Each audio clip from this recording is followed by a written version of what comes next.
बहरी शीर मौजों को चीलती हुई आगे बढ़ रही थी। उसकी मंजिल एक दूर दराज जजीरा जिसके लिए जरूरी सामान से भरा हुआ था। कप्तान अयाज गहरे समंदर जैसी आंखों वाला एक तजर्बाकार जहाजरान अफक का जायज हले रहा था। इसका अमला मौसम से सख्त जान बने हुए आदमी खामोशी से काम कर रहे थे।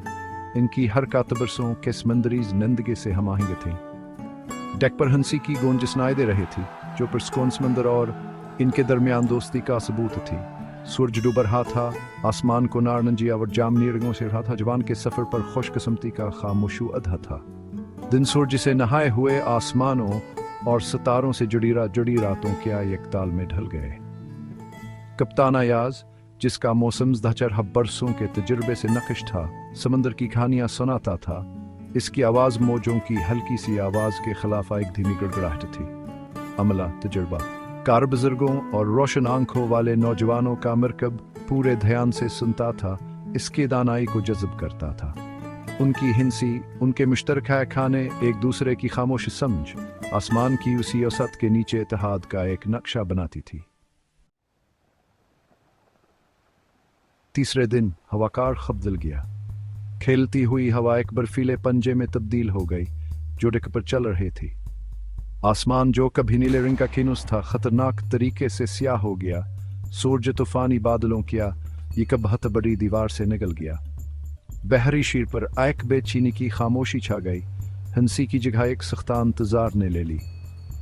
कप्तान अयाज जिसकी निगाहें ऊपर घूमने वाले भनूर पर जमी हुई थे ने अपने पेट में चीनी किया एक गरही को सख्त होते महसूस किया। ये कोई आम तूफान नहीं था। पहली बारिश की बूंदें बड़ी और ठंडी थी जो डेक पर बर्फीले सुइयों की तरह गर रहे थे। हवा चल रही थी, एक दर्दनाक फरियाद जो अमले के दिलों में बढ़ते हुए खौफ की गूंज थी। लहरें जो कभी हल्के सी फूलती थीं गुस्से में आए हुए दरंदों में तब्दील हो गए जो गिरजते हुए शोर के साथ हल से टकरा रहे थे। बहरे शीर झक गया वो लड़खड़ अगई इसका मस्तूल हमले के नीचे करा रहा था। कप्तान अयाज अपने इर्द-गिर्द हंगामे के बावजूद इस्तकामत वाली आवाज में हुक्म देता रहा। इसका अमला हरकत में आ गया। सामान महफूज करो, सेल नीचे करो। कप्तान अयाज के अहकामात तेज थे जो तूफान की गड़गड़ाहट को काट रहे थे। इसका मुसमज़दा चेहरा जो आमतौर पर पुरस्कून दानाई से नक्शा होता था अब सख्त मकान का था। अमला उनके चेहरे पहले लेकिन पुरइज़्म एक अच्छे तरह से तेल वाली मशीन की दरस्तगी के साथ चल रहे थे। हर आदमी अपनी ड्यूटी जानता था। रस्सियां महफूज थे, हैच नीचे झके हुए थे। बहरी शीरा एक बहुत बड़े दुश्मन का सामना करने वाले एक छोटे जंगजू में तब्दील हो गई थी। तूफान आए काबदीत की तरह महसूस होता रहा। लहरें डेक पर गिर पड़े, जहाज को पूरी तरह हिंगलने की धमकी दे रही थी। हवा ने अपना गस हनकाला, सेल को फाड़ दिया, मजबूत जहाज की हदूद को जांच लिया। इस सब के बावजूद कप्तान अयाज मजबूत खड़ा रहा, अफरा-तफरी के दरमियान सुकून का मीनार। इसने अपने अमले की हिदायत की। इसकी आवाज़ एक मुस्तकिल मौजूदगी थी जो सबसे ज़्यादा खौफजदा लोगों को भी यंदलाती थी। वह अपने जहाज की हर आवाज़ हवा के हर रुख को जानता था और ये इल्म समंदर से यह तमन्ना तूफान से गुजरने में रहनुमाई करेगा।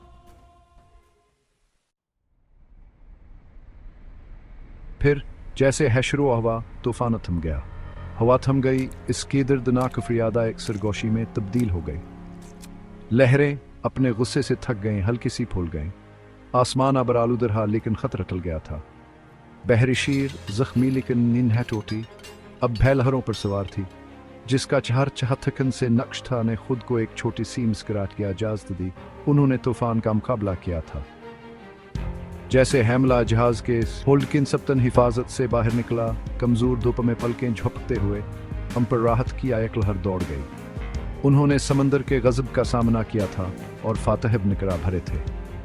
अपने अमले के थके हुए लेकिन खुश चेहरों को देखकर कप्तान अयाज को फख्र का एहसास हुआ। वो न सिर्फ तूफान से बच गए थे बल्कि उन्होंने स्कॉट कर मुकाबला किया था। उनका इत्तेहाद और हमताने के सबसे ताकतवर हथियार थे। वह जानता था जैसे बहरी शीर अपना सफ़र जारी रखेगी, तूफान के मरकज़ में सीखे गए इसबाक, हिम्मत, एतमाद और गैर मुतज़लज़ल दोस्ती की अहमियत इनकी मंजिल तक पहुंचने के बहुत बाद तकान के दिलों में नक्श रहेगी।